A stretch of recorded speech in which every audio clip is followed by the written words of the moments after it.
This is video 5, adding containment. You probably notice on this project there's a lot of containment runs on here, so it's probably wise to show you how to do it. So it's quite simple.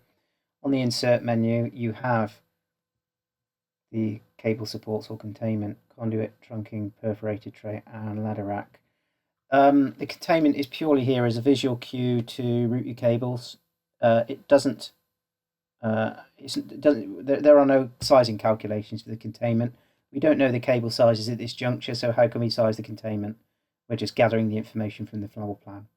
So you could actually import the containment runs as part of a DXF file. So if somebody's done an AutoCAD drawing, for example, or somebody might have used Revit MEP and done some provisional containment runs. They might have done some early doors coordination exercises and included those on the floor plan, which you can include on the DXF, so you could follow those routes. But you can draw them in here. First of all, checking the orthogonal is set, so it's horizontal and vertical. You then go up and choose the containment you want. So I'm going to do trunking.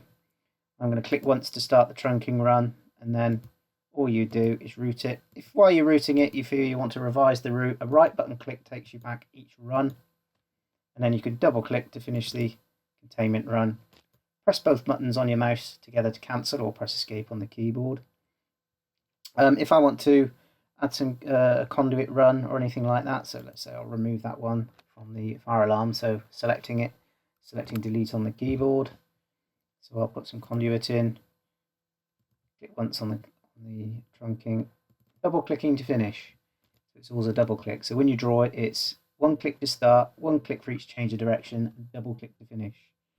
And there's some other options open to you. We have perforated tray, and we also have ladder rack as well. Again, I'll just remove those from the layout. So clicking on it once, pressing delete on the keyboard, that removes it. So the containment is only really there as a visual cue. It's not paramount to compiling the data. You could connect all your circuits and all your cable lengths without even putting any containment in. So it's not essential, but it's a nice to have on the layout to see and give you some guidance on how you're going to route your runs.